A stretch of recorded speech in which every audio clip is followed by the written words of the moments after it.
Amri wahlul 'uqdatam min lisani yafqahu qawli. Assalamualaikum warahmatullahi wabarakatuh. Alhamdulillah yang saya muliakan dan juga dihormati Tuan Pengerusi, Tuan Imam, Tuan Bilal, barisan ahli jawatan kuasa masjid, tuan-tuan guru, para alim ulama, tuan-tuan, puan-puan, ibu ayah yang dikasihi Allah Subhanahu wa taala sekalian.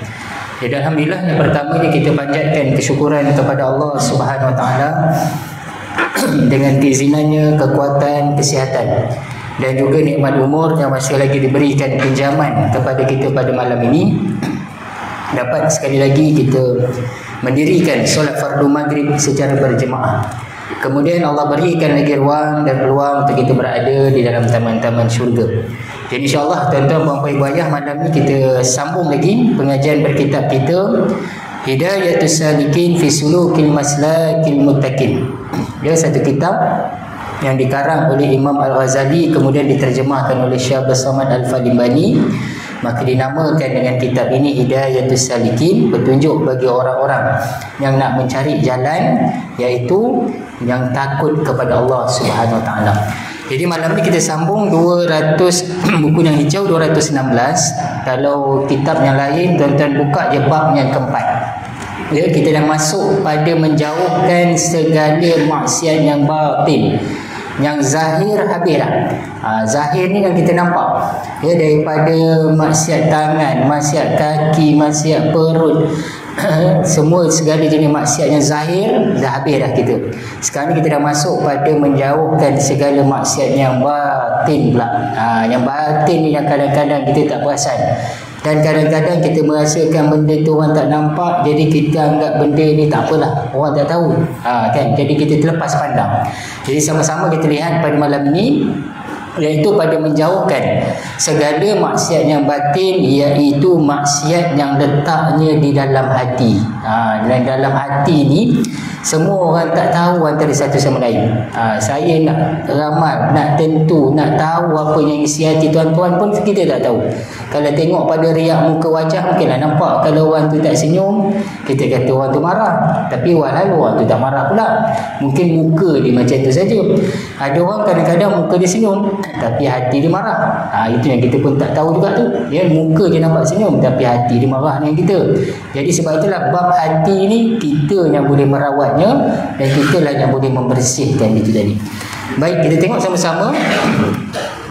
Ketahuilah olehmu wahai saudara kami yang menuntut akan negeri akhirat, bahawa murad tujuan maksud dengan maksiat yang batin itu, iaitu segala perangai yang kejahatan dan sifat yang tercela yang ada dalam hati. Kalau benda tu benda baik, benda tu benda yang bukanlah dikira sebagai benda jahat, hanya itu bukan dikira sebagai maksiat, itu benda kebaikan. Tapi kalau tuan-tuan rasa dalam hati kita tak tenang, kita rasa macam benda tu macam tak betul dan boleh dekat kita dengan maksiat, maka itulah yang dipanggil sebagai kejahatan-kejahatan dan juga maksiat batin. Iaitu amat banyak. Maksiat ni banyak sangat tuan-tuan, tapi kat sini dirumuskan, tetapi disebutkan oleh Imam Al-Ghazali rahimahullah ta'ala dalam kitabnya Al-Arba'in fi Usuluddin. Dirangkumkan ada 10 maksiat batin ini. Inilah yang paling utama.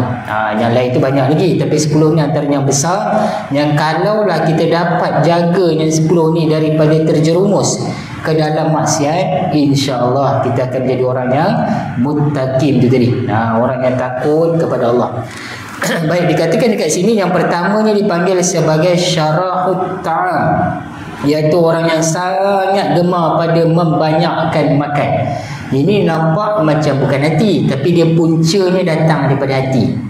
Jadi gemar makan kan, pantang tengok orang ada buat kelui, kita akan cepat. Hati kita itulah hanya menggerakkan tu, nak supaya jangan orang kata tak pergi, kena pergi juga. Rugi kalau kamu duduk rumah saja kan, makanan dia sedap-sedap contoh. Jadi yang menggerakkan hati kita. Yang kedua, syarahul kalam, iaitu sangat gemar pula kepada membanyakkan perkataan. Ini dia bagi tahu dulu siap-siap tuan-tuan ni, nanti baru dia pergi satu-satu dia punya syarah dia. Yang ketiga, ghadab, ataupun kita panggil iaitu marah. Marah ni pun satu perbuatan dikira sebagai maksiat, iaitu maksiat hati. Sebab daripada marah itulah akan mendatangkan lagi macam-macam jenis masalah. Dia bermula dengan marah tu. Sebab orang yang marah akan hilang kawalan akal fikirannya, dah tak ingatlah apa yang disebut, dan bila dah rasa reda baru rasa menyesal. Tapi mulut dah tercakap tadi marah. Jadi nanti kita tengok apa dia punya bahasnya dalam marah tu. Yang keempat hasad, iaitu dengki. Yang kelima al-bukhulu, ataupun bakhil lah kita sebut. Wa hubbul mal, orang yang bakhil ataupun orang-orang yang cinta kasihkan akan harta, iaitu tergolong dalam kalangan orang yang kikir, dan kasih kepada harta. Yang keenam hubbul jah, kasih kepada kemegahan, nak dipuji. Dia nakkan jawatan, bila ada jawatan orang akan puji dia, orang akan hormat dia. Yang ketujuh hubbud dunia, iaitu kasih akan dunia.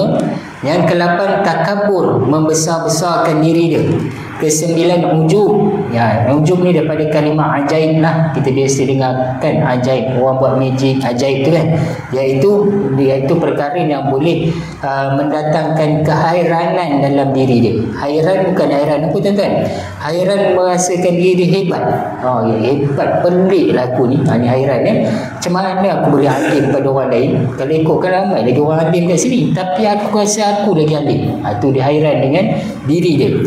Kemudian dipanggil juga di sini yang ke-10 riya, iaitu menuntut martabat pada hati makhluk supaya boleh akan kemegahan padanya.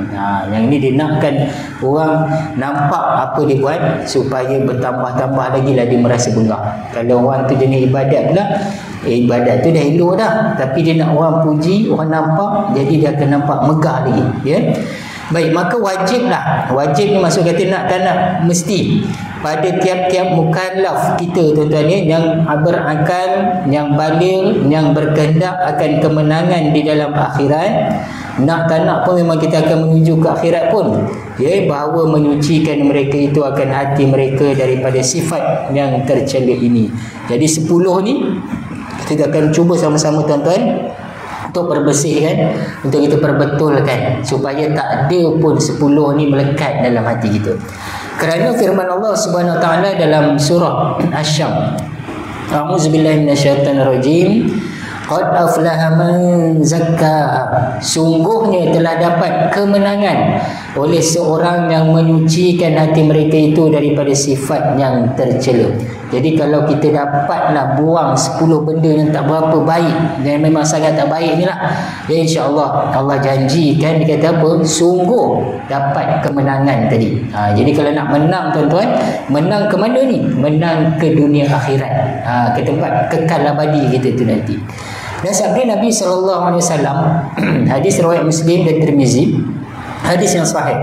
Dia kata apa? At-tuhuru syatrul iman, menyucikan akan hati daripada sifat yang tercela itu ialah setengah daripada iman. Jadi kalaulah 10 ni ada pada kita, makin lama makin kurang lah keimanan tu tadi. Walaupun dia datang masjid tapi dia ada ujub, dia datang masjid tapi dia nak supaya orang nampak dia rajin pergi, niat dia tu dah salah. Hati dia tu kita tak dapat tengok, dia je yang tahu tadi.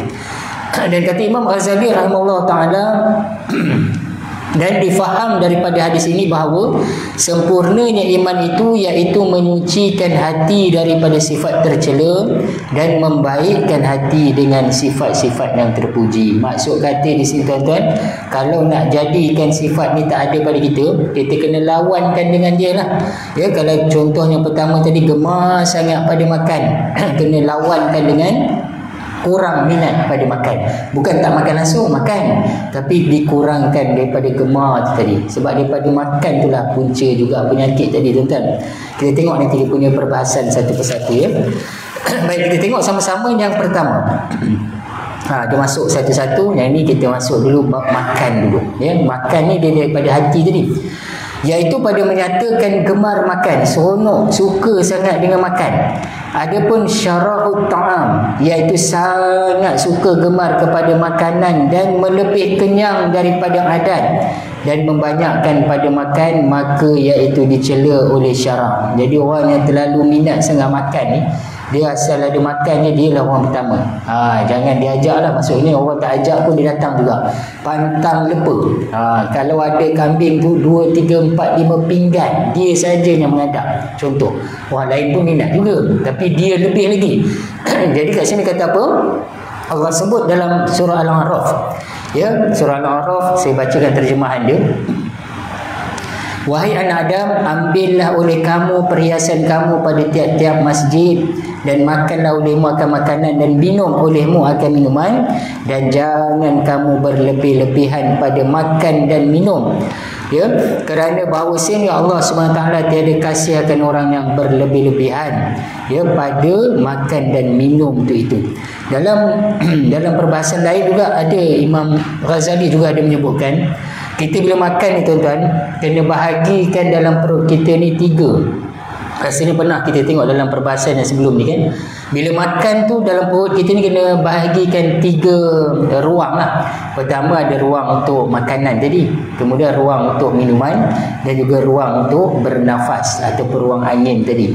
Jangan pula semua kita penuhkan dengan makanan. Itu yang bila tiba-tiba bila minum dah tersandar kan, tak boleh nak bangun dah. Itu yang kata berat sangat nak bangun. Sebab apa? Banyak sangat makanan masuk dalam badan tadi. Baik, dia kata di sini, sayugianya hendaklah kau kurangi akan makan dan minum itu sekira-kira jangan sangat kenyang. Agak-agak dah tuan-tuan kalau nak tahu kenyang tak kenyang ni kita tengok. Memanglah sedap kan. Kadang-kadang bila sedap ni Ustaz, kita nak makan tu selagi ada, kita nak hadap lagi. Jadi kita agak-agak lah dalam pada mana kalau orang duk bagi ni tak apalah, dah rasa macam penuh dah kan. Cukuplah berhenti. Kerana yang demikian itu dituntut oleh syarak dan dipuji akan dia oleh syarak. Kerana Nabi SAW menyebutkan, tiada amal yang terlebih kasih kepada Allah daripada lapar dan dahaga. Cuma yang ini Al-Iraqi mengatakan tak ada lam ajid lahu aslan. Tiada kata hadis sandaran ni tadi. Jadi tuan-tuan tak boleh ambil sebagai hujah lah yang ini. Ini cuma kata-kata saja. Ya, kata-kata yang disampaikan oleh ulama masuk dalam ni. Tapi bukan daripada Nabi ini. Baik, dan sabda Nabi SAW juga yang kedua ni pun sama. Dia kata apa? Yang terlebih afdal di antara kamu pada Allah iaitu orang yang banyak lapar dan banyak tafakur, ingat pada Allah. Dan yang terlebih benci kepada Allah SWT di antara kamu iaitu orang yang banyak makan dan banyak tidur dan juga banyak minum. Jadi yang ini antara kata-kata pun sama. Yang Rocky kata bukan daripada Nabi, lam ajid lahu aslan tu tadi, maksud kata ambil daripada, mungkin daripada kata-kata orang adil ataupun para ulama yang menyebutkan sandaran. Tapi ini bukan disandarkan pada Nabi tuan-tuan ya. Kena bulatkan ataupun tandalah kat situ perkataan lam ajidu. Masalah. Ni masalah tuan-tuan. Kalau orang tanya, kalaulah orang tanya, orang akan tahu apa kadar makanan yang dipuji oleh syarak. Jadi kita dah bagi tahu tadi, kalau boleh jangan makan terlalu kenyang, jangan sampai melampau-lampau. Jadi kalaulah ada orang tanya ataupun kita dah tanya, kalau macam tu Ustaz, macam mana makanan yang elok, yang dipuji syarak, yang Islam nak ni? Ni jawapan kita tengok. Dan apa kadar makan yang dicela oleh syarak, dan macam mana pula makanan yang dikira sebagai yang boleh jatuh kepada maksiat hati tadi ya, yang kita kata maksiat melampau-lampau dalam makan tadi. Maka jawablah olehmu bahawa kadar makanan yang dipuji syarak itu ada 3 tingkatan darjat. 3 dia punya ukuran. Tuan-tuan tengok, agak-agak tuan-tuan semua masuk yang pertama ke, kedua ke, ataupun yang ketiga. Kita tengok ya. Darjat yang pertama dipanggil darjat orang-orang yang benar, yang dekat dengan Allah ni, siddiq, iaitu yang terlebih tinggi bahawa menyampaikan mereka itu akan memakan sekadar yang menguatkan atas ibadah kepada Allah juga. Dia makan tapi dia tak over sangat. Kalau nasi selinggan tu mungkin dia ambil separuh je, janji cukup tenaga dia dah okey dah. Ni kalau nak sampai darjat yang pertama ni lah ya. Kadang-kadang kita rasa sedap lagi nak tambah roti canai sekeping kecil, mana cukup Ustaz? Contohlah kan, mesti nak 2-3 keping, kena pula dengan kata telur dipecahkan lagi atas, lagi lah kenyang, lagi seronok sikit. Jadi kalau nak sedikit ni cukup sekadar kata apa, makan untuk ibadat tadi, supaya tak adalah bila tak makan langsung rasa lemah pula badan dan menyebabkan tak ada tenaga untuk beribadat. Itu tak ada ya tuan-tuan, kita sekadarnya. Itu kalau mampu lah tuan-tuan ya. Yang kedua, bahawa makan pada sehari semalam setengah mud. Setengah mud ni kita panggil kadar sukatan cupak dalam Arab punya istilah lah ya, iaitu 382 gram, setengah daripada seperempat gantang fitrah. Jadi boleh kita kata kat sini setengah daripada cupak lah. Kita kalau ambil beras, dalam kalau lah satu beras tu kita ambil satu mud tu, boleh kata dalam 700. Kalau kita nisbahkan 382 ni separuh, maksudnya kalau penuh kita panggil 765 gram ada kat bawah tu nanti. Jadi separuh tu 382 gram ni pun kalau kita nisbahkan kepada beras banyak juga tu, kan dah hampir bolehlah dapat orang kata 2-3 pinggan juga tu, nisbahnya lah yang mana iaitu setengah daripada seperempat gantang fitrah. Demikianlah yang diadatkan oleh Sayyidina Umar bin Al-Khattab dan beberapa jemaah daripada sahabat, kerana makanan mereka itu pada tiap-tiap 7 hari satu gantang fitrah daripada syair, yakni gandum yang nombor 2. Sebab mereka makan gandum, kita di sebelah kita beras lah ya. Satu cupak beras tu kalau dalam perbahasan kita lama disebutkan 600 gram untuk satu cupak tu. Kalau kita nak letak yang kedua ni, tuan-tuan ambil separuh, 300 lah. 300 gram ni kita agak-agakkan tu, kalau kita makan tu dekat orang kata satu pot tu pun mungkin tak cukup, mungkin lebih lagi kan. Dalam satu pot suku ataupun satu pot setengah tu boleh dah dapat 382 gram ni tadi. Anggaran dia macam tu lah tuan-tuan ya. Ataupun senang cerita, tuan-tuan boleh agak lah kan, dalam sepinggan nasi itu memadai lah. Itu pun bukanlah sampai melampau sangat kenyang kan kalau kita makan. Yang itu dengan cukup lauk, cukup sayurnya, itu pun dah okey dah. Tapi kalau satu pinggan yang dah sampai penuh tu habis, tambah lagi satu pinggan lagi, itu baru makan tengah hari tuan-tuan. Yang sarapan tadi lain. Yang itu dia akan masuk kategori yang ketiga bawah ni, iaitu bahawa dia makan pada sehari semalam satu mud, terus satu cupak kiraan gandum tadi, kita kata lebih pada setengah kilo. 765 gram ni dah lebih pada setengah kilo lah. Kita pun tak pernah sukat kan berapa banyak beras kita makan untuk kita seorang ada tak setiap hari kita makan setengah kilo beras? Hasilnya tak sampai kan. Paling tidak pun mungkin 200 gram seorang bukan dengan anak dengan isteri. Kalau anak dengan isteri tu mungkinlah setengah kilo. Itu pun banyak juga tu ya. Kalau ikutkan tak sampai pun setengah kilo. Jadi kalau tuan-tuan tak sampai tahap setengah kilo, okey lah tu. Paling tidak pun dah sampai tahap yang kedua, memadai. Bahawa dikata apa, makan pada sehari semalam iaitu satu mud 765 gram, iaitu seperempat daripada gantang fitrah. Itu kiraan dia lah. Tapi bagi kita sebab orang Melayu ni kita anggap sebagai beras, jadi tuan-tuan ambil dia.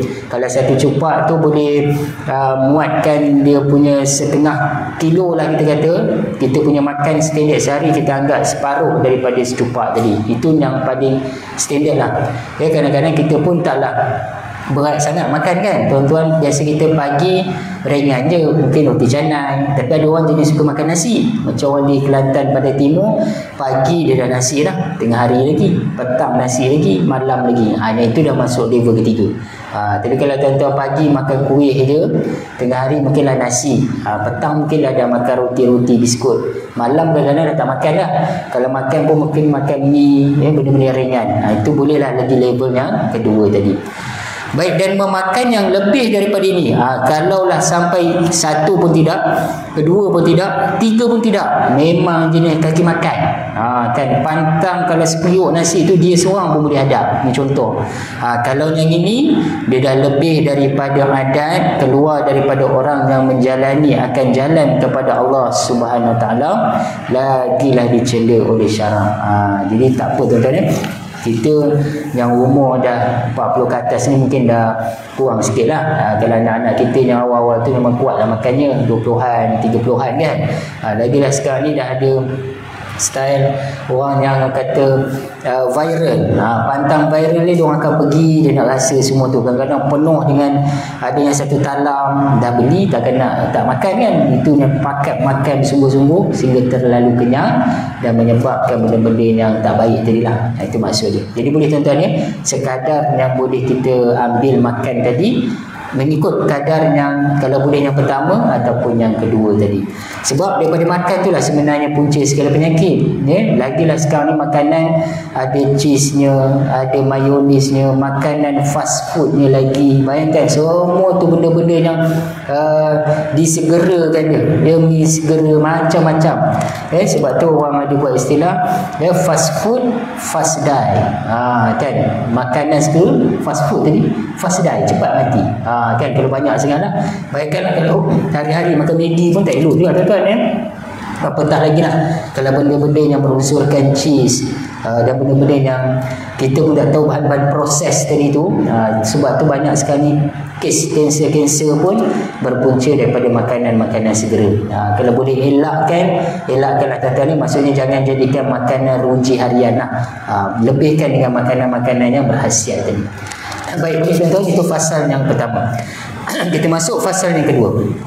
Baik, fasal yang kedua jadi makan. Yang kedua pula adalah pada menyatakan gemar kepada membanyakkan perkataan. Banyak perkataan di sini bermaksud banyak cakap. Kan? Banyak cakap ni bukanlah zahir pun dah ada dah. Sebelum ni kita ada bincangkan. Cuma yang ini dia lebih kepada naluri, sifat, fitrah hati dia tu tak boleh nak senyap. Pantang tengok kalau ada kawan, dialah orang pertama yang akan buka cerita. Banyak bercakap. Adapun syarahul kalam, jadi gemar ni, minat, hati dia cenderung ke arah nak bercakap, nak bersembang. Dia kata apa kat sini? Iaitu memperbanyakkan perkataan, maka dicela oleh syarak. Allah pun tak suka orang yang banyak cakap ni. Kerana Allah sebut dalam surah An-Nisa, tiada kebajikan pada membanyakkan mereka itu akan perkataan. Kebajikan ni kebaikan lah, tak ada baik. Melainkan seorang yang menyuruh dengan berbuat sedekah atau menyuruh dengan berbuat baik. Kecuali lah tuan-tuan, mungkin kat sini ada yang cikgu, ada yang ustaz, ataupun memang macam saya sendirilah kenalah banyak bercakap kat sini. Kalau saya senyap, tak adalah pula bunyinya. Jadi kalau untuk kebaikan boleh. Ataupun tuan-tuan nak nasihatkan orang rumah, nasihatkan siapa anak-anak kita. Jadi banyak bercakap. Orang rumah kita lagi banyak pada kita kan. Anak-anak kita kata membebel tu selalu kan. Membebel tu sebab dia nasihat. Yang itu tak apa, boleh. Yang mana dia kata apa? Ataupun mendamaikan antara orang yang berkelahi. Jadi banyaklah kita berhujah kat situ.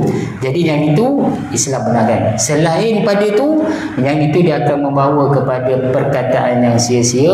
Kalau tuan-tuan gemar sangat ke arah benda tu, dia boleh jatuh kepada maksiat batin, iaitu banyak bercakap. Sabda Nabi SAW, barang siapa ada dia percaya dengan Allah, yakin dengan Allah ni, dan hari yang kemudian, maka hendaklah ia berkata akan yang kebaikan, kebajikan. Kalau tak ada, lebih baiklah dia diam, au liyasmut. Kalau tak ada benda kita nak cakap, diam pun tak apa tuan-tuan. Sebab lagi banyak bercakap, lagi banyak sebenarnya benda-benda yang kita tak sedar. Benda tu lara, benda tu kadang-kadang fitnah, benda tu kadang-kadang aib orang. Sebab nak buka modal bersembang tu. Kalau sembang benda-benda yang umum ni, jaranglah orang nak panjang sembang. Biasanya benda-benda sensasi, benda yang ada aib orang, itu cepat, panjanglah dia punya lebar, dia punya borak dia. Baik. Dan sabda Nabi SAW dalam hadis riwayat yang lain pula, barang siapa banyak perkataannya, dia nescaya banyak jatuhnya. Jatuh dekat sini maksud kata banyak silap. Jadi tuan-tuan boleh faham di sini, iaitu saqatu, banyak benda-benda yang tak betul, banyak benda-benda yang salah, banyak benda-benda yang silap, dan dia buat cerita supaya jadi syok cerita itu tadi. Dan barang siapa banyak jatuhnya, banyak kesilapan itu tadi, nescaya akan jadi banyaklah pula dosanya tadi. Dan barang siapa yang banyak pula dosanya itu tadi, nescaya adalah api neraka lah terlebih utama dengan dia. Jadi tuan-tuan boleh bersembang, tapi dengan sekadarnya sahaja, untuk kita tanya khabar, tanya berita, ataupun adalah isu-isu berkaitan tentang di kampung yang kita nak update sesuatu benda untuk kebaikan lah Tapi kalau untuk yang keburukan, fitnah, aib, semua tu adalah dilarang sama sekali. Boleh tuan-tuan? Baik, itu ringkas je lah yang pada membanyakkan perkataan. Dia masuk fasal yang ketiga, sebab dia bagi sikit-sikit je. Baik, fasal yang ketiga pada menyatakan marah. Marah ni semua orang ada. Sebab semua ada perasaan hati nak marah, tengok orang buat salah pun kita rasa geram. Yang ni memang ada dalam diri kita, tuan-tuan. Sebab tu sifat marah ni Nabi selalu pesan. Sahabat pun, ada sahabat yang tanya pada Nabi, ya Rasulullah, nasihatkan aku. Nabi bagi tahu itu je, la taghdab, jangan marah. Lagi, la taghdab, jangan marah. Nabi ulang 3 kali. Nak bagi tahu apa? Marah ni dia boleh jadi punca kepada segala benda-benda yang tak baik. Bayangkan waktu marah, tak ada orang marah dia boleh cakap lembut, biasanya akan kasar, sakit hati orang yang dengar kan. Dan tak ada orang yang boleh marah tu ayatnya sopan, lemah lembut, tak ada. Biasanya dia akan ada makian, dia akan perkataan keji, perkataan laknat, sehingga menyebabkan dia pun tak sedar apa yang dicakap. Seperti mana Nabi SAW menyebutkan, ini dalam hadis dia kata apa? Walaupun hadis yang dhaif, tapi dia boleh dijadikan fadail amal tentang untuk kita jadikan hujah. Marah iaitu membinasakan akan iman seperti membinasakan putar wali. Apa dia putar wali ni, tuan-tuan? Putar wali ni kalau tuan-tuan pernah tengok apa ni, bakawali lah. Bakawali pernah tengok ya, batang bakawali yang pahit tu. Nanti boleh try nak tengok dekat internet ke. Ya, dia yang mana dikata kat sini dia akar seruntun. Nanti boleh lihat kamus dewan. Ya, masuk kata kamus dewan ni kalau nak rujuk lah. Ataupun kita panggil, setengah orang panggil bakawali. Ada orang panggil putar wali. Dia sejenis akar yang sangat pahit. Bayangkan Nabi kata pada sini, kalaulah dia masuk ke dalam madu, madu tu manis kan, sedap bila makan, tapi bila termasuk dengan putar wali ataupun baku wali ni, menyebabkan habis, pahit, hilang dah rasa manis madu tu. Nabi buat perumpamaan macam itulah. Orang pun sama juga macam tu. Kalaulah dia ni beriman, tapi dia jenisnya kaki marah, pantang orang buat lepa sikit, salah sikit, dia kucing ternaik atas meja dia mengamuk, terbang kucing, kan. Ataupun ada orang terpijak kasut dia sikit je, dia punya makinya sampai esok tak habis. Ya, kalau orang rumah dia buatkan air pada isteri sendiri tu, ya, punyalah buat air, saya nak air ni air kopi, elok isteri sampai tengok manis sangat, terus dia kata apa ni, lori gula mana ni pupah ni. Itu ayat pertama dia. Belum lagi dia maki, dia hamun, macam-macam orang yang baran, tuan-tuan ya. Hanya Nabi larang. Dan Nabi SAW juga sebut dalam hadis yang lain, ma ghadiba ahadun illa ashfa'a lanar, tiada marah seseorang melainkan hampir di atas api neraka jahanam. Ya, sebab itulah bila mana ketika marah, Nabi sendiri pun bagi tahu ni cara kita nak meredakan marah tu dalam hadis yang bawah tu. Ya, Nabi kata apa dekat sini, riwayat Abu Daud dan juga Imam Ahmad, hadis berstatus hadis yang hasan ya, bahawasanya marah itu daripada syaitan, dan bahawa syaitan itu dijadikan daripada api, dan hanya saja dipadamkan api itu dengan air. Maka apabila marah seseorang daripada kamu, maka hendaklah dia mengambil wudu. Jadi kalau tuan-tuan rasa macam marahnya terlampau sangat, cuba caranya adalah dengan cara duduk.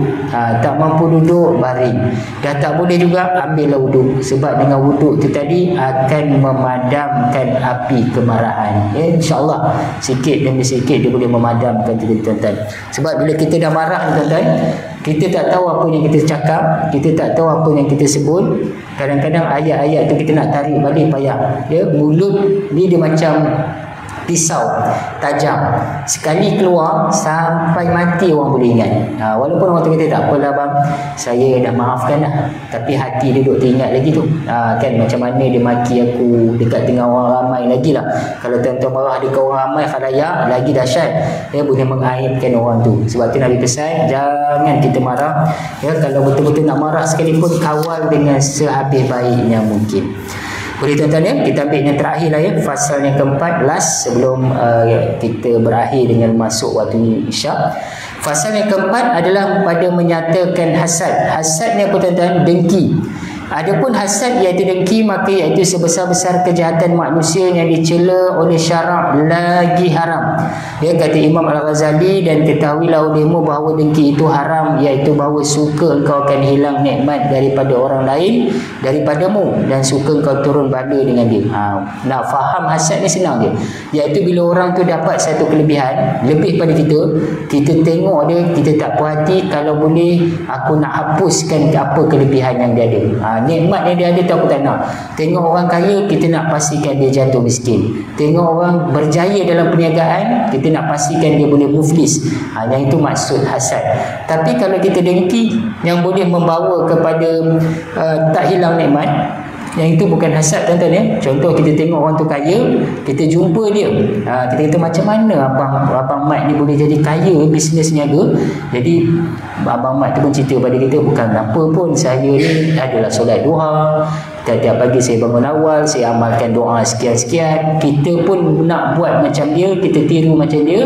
Yang itu dibenarkan, tuan-tuan. Itu kita tak hapuskan nikmat dia, kita nak follow dia, tiru dia.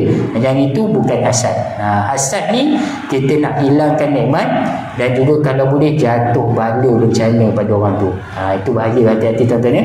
Dan tiada haram munafasah, iaitu bahawa engkau kenang-kenang dan suka bagi dirimu seumpama nikmat bagi orang yang lain. Macam saya sebut tadi lah, bagusnya lah dia ni boleh rajin dengan apa, bantu isteri dekat rumah, ataupun elok betul dia punya kehidupan dia, rajin bekerja, rajin solat sunat, buat solat sunat duha. Jadi kita rasa macam suka dan kita buat sama-sama macam orang tu buat. Yang itu tak apa. Dan tiada suka engkau hilang daripada dia. Kita doakan lagi, ya Allah kekalkanlah lagi, sebab orang ni baik, kekayaan dia lagi baik, sebab lagi banyak dia boleh bayar zakat. Malah kita mendoakan nikmat yang dia dapat. Yang itulah yang terbaik sepatutnya. Bukan hasad yang kita nak jatuhkan orang, tapi nak sama-sama naik macam dia. Dan harus engkau suka akan hilang nikmat daripada orang yang zalim, supaya hilang zalimnya itu. Tapi bagi orang yang zalim, jenis yang memang makan duit haram, dia pemimpin lah contoh, tapi dia tak menjalankan tanggungjawab dia, menzalimi rakyat, dia tak bagi orang kata kebajikan yang sepatutnya kepada rakyat dia, ataupun dia seorang ketua, dia menzalimi anak buah dia. Kan anak buah dia buat kerja, dia tak nampak dia buat kerja itu, dia nampak orang yang mengipas dia saja. Yang ini tuan-tuan, kita boleh untuk suka akan hilang nikmat itu, supaya memberi kesedaran pada orang yang zalim tersebut. Dan ketahuilah olehmu bahawa hasad itu membatalkan akan ibadah dan mendatangkan murka Allah Subhanahu Wa Taala, seperti mana Nabi sallallahu alaihi wasallam menyebutkan dalam satu hadis riwayat Imam Abu Daud, hasad itu memakan ia akan amal kebajikan seperti api memakan kayu yang kering. Nampak macam kecil, tapi sikit dia akan rosakkan hati kita. Contohlah macam kita ada jiran, kita tak puas hati, kenapa dia makin kaya ni, rumah makin lama makin tambah, renovate depan, kiri, kanan, padahal dia tak susahkan kita pun, tanah dia, rumah dia pun buat baik dengan anak bini dia.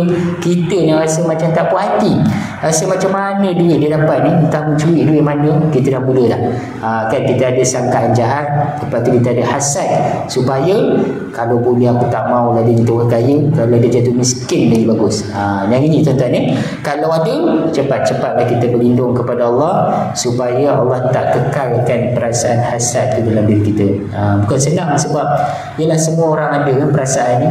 Kadang-kadang orang tu adalah kelebihan sikit, kita rasa dengki. Orang tu dapat pangkat ataupun dipilih untuk menjadi ketua, kita rasa tak puas hati. Jadi benda-benda tu lah, kalau ada dalam lintasan hati kita, cepat-cepatlah kita buang, supaya kita tak terjerumus dalam orang yang mempunyai hasad dengki kita. Boleh tuan-tuan ya? Baik, yang fasa kelima ni nanti kita sambung pada pertemuan akan datang. Yang ini bab bakhil, dia panjang sikit bakhil ni. Nanti kita akan bezakan apa itu bakhil, apa itu kedekut, apa itu fikir. Ada orang dia bakhil dengan orang luar je, tapi dengan anak bini dia memang berhabis duit, betul-betul dia support. Dan ada orang yang bini pun dia tak bagi, anak pun tak bagi, diri sendiri pun dia tak mampu, bukan tak mampu apa, kedekut nak keluarkan duit, suka pakai pakaian yang lusuh saja. Itu kita akan tengok pada pertemuan yang akan datang. Baik, jadi sampai situ dulu untuk fasal yang keempat pada malam ni. Saya mohon maaf sekiranya ada kekurangan. InsyaAllah semoga kita dapat elakkan, jauhkan daripada empat kita panggil sebagai maksiat hati yang awal. Nanti kita akan sambung lagi. Jadi saya sudahi dengan wabillahi taufiq wal hidayah. Wassalamualaikum warahmatullahi wabarakatuh. A'udzubillahi minasyaitonirrajim. Bismillahirrahmanirrahim. Alhamdulillahirabbil alamin wassalatu wassalamu ala asyrafil anbiya'i wal mursalin wa ala alihi washabihi ajmain.